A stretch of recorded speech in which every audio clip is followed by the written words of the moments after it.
The House, no, I'm sorry, didn't get over to the Senate. The Senate delayed it, and we didn't get it passed. So now we're in a new session. It's 2010. The very first day of session in 2010, the House passed the bill over to the Senate. They don't want anything to do with it anymore. Good. It's in the Senate, and Senator Larry Martin, former Senator Larry Martin, I just love saying that. Former Senator Larry Martin did not want this bill to pass. It was a fad. That was his word. It was a fad of the moment. It's exactly what Senator Larry Martin said. Fad of the moment. He didn't want it to pass. And so he proposed a compromise to where they could pass the bill and it would actually never go into effect. Well, how do you do that? You pass the bill and never go into effect. How do you do that? Well, you know, at the end of every bill, there's one line that says the effectivity date, this bill becomes effective upon signature of the governor. Or it'll be some date, this bill becomes effective on July 20th, whatever. Senator Martin wanted to change that line and say this bill becomes effective upon passage of a constitutional amendment. Which of course means never. Because constitutional amendment requires 2/3 of both houses, and we were doing good just to get 50%.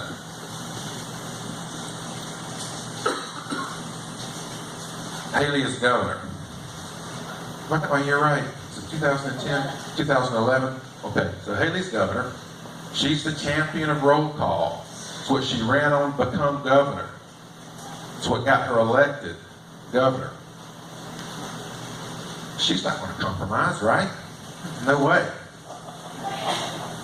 I got a phone call from Miss Landis.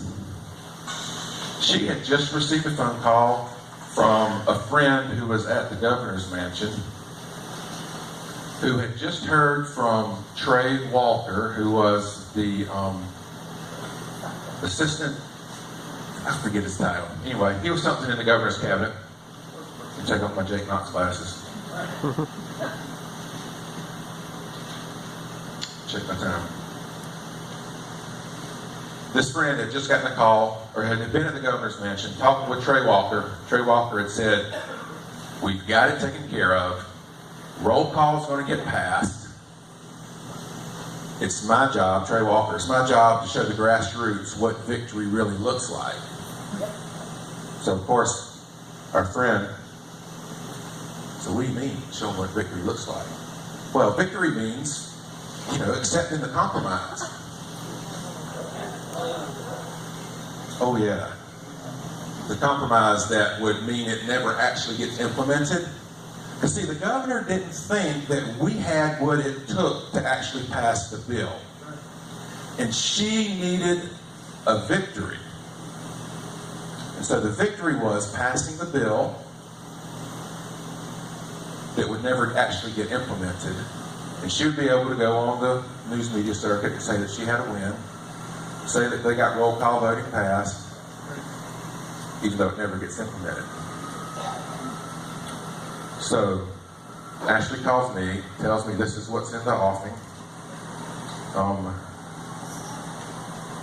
There's a name I want to make sure I have. It's just left me. Tim Pearson.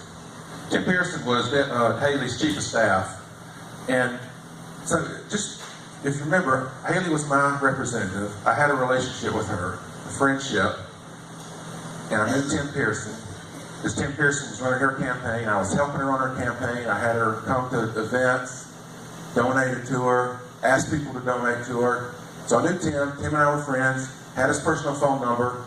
So I called Tim as soon as I hung up the phone with Ashley. And I was driving back from Myrtle Beach. It was late in the evening. It was probably 10:30 at night. And I left a message with Tim because he didn't take my phone call, which he normally does, even late at night. I left a message with him. And I said, this is what I've just heard, that Haley is ready to compromise.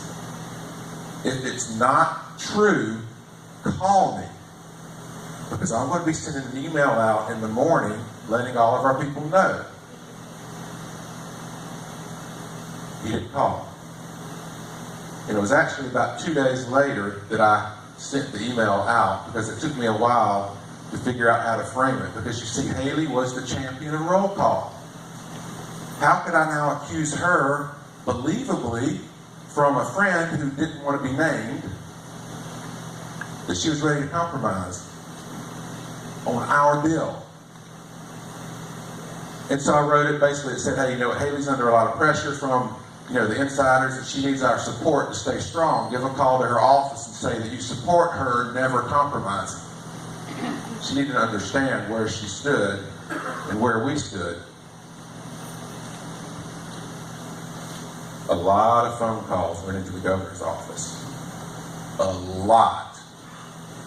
Haley was furious with me. There was a Senate hearing on the bill where the compromise was to go down. And it was going to happen. About a week after these phone calls started coming in to Haley's office. When Haley came in to testify at that meeting, which is very unusual for a governor to come in and testify at legislative hearings, but this was her signature bill, so she came in to testify. I was sitting on the second row, middle. And remember, I'd worked with Haley to help her get elected, knew her chief of staff. We always talked when we saw each other, but not that day.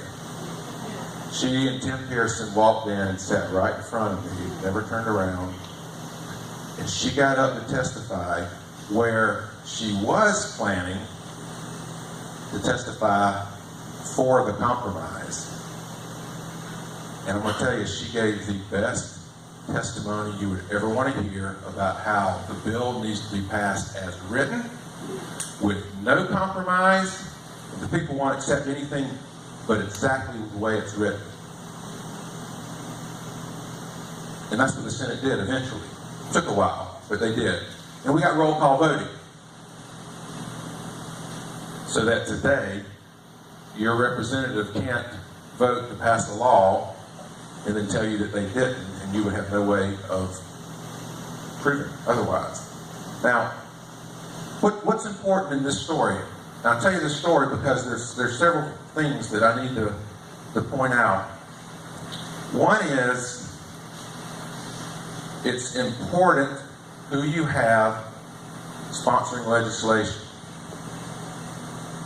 Because if you've got someone sponsoring legislation that is chairman of a committee or has aspirations for higher office, they will use your legislation and your hard work to further their personal goals, but it doesn't mean that they will actually pass your legislation. It's really important to understand that even our friends need to be held accountable. Not because they're bad people, but because they will make bad choices under pressure. One, if they don't believe that we can bring the outside pressure that we can bring, they'll compromise. If they get pressure from inside, from their legislative leadership, they might lose their committee position. So earlier Seth was telling you, and Dave was telling you, both of them, to hold your representative accountable for Peter McCoy. Well, how does that even work? You're going to call up your representative and you're saying, I'm going to hold you accountable for what Peter McCoy is doing, and they're going to say, well, I don't have anything to do with Peter McCoy. How am I going to be responsible for him? Well, it's very simply this. One, if they're on the Judiciary Committee, then they actually vote to make Peter McCoy chairman. So that's one. What if they're not on the Judiciary Committee? Well, they all vote to make Jay Lucas Speaker of the House, and Jay Lucas appoints everybody that's on Judiciary and puts them on Judiciary. True. So Peter McCoy can't even be on Judiciary Committee if Jay Lucas doesn't put him there. Your representative votes for Jay Lucas. So your representative is responsible for Jay Lucas, who is responsible for putting Peter McCoy on Judiciary. So it's really simple. If Peter McCoy is afraid of his position, then he won't do what you want him to do if he doesn't think that you can affect his position. So if your representative is on a committee and Jay Lucas is saying, hey, you know what, I know you're getting all these phone calls, but you know, if you introduce this bill, then you're not going to be on your favorite committee anymore. So you got to make sure that your representative is more afraid of you replacing them. Not afraid of you physically. You're not going to beat them up. You're not going to cuss them out. I mean, you might. You shouldn't, but you might. But more afraid of you than legislative leadership. It's a very simple couplet that you should memorize, right? Put it on the mirror. And it's simply this: if you're not politically feared, you will not be politically respected. That's right. And by politically feared, I simply mean that they believe that you can replace them. Because what does a politician want more than anything else? Re-elected. Get elected or re-elected, right? More than anything else. Because I'm going to tell you, these guys, most of them are actually very nice people. Larry Martin is extremely nice. He's a Southern gentleman. I would love to have him over for dinner. I would trust him with my family. He would be completely respectful. He is a nice guy.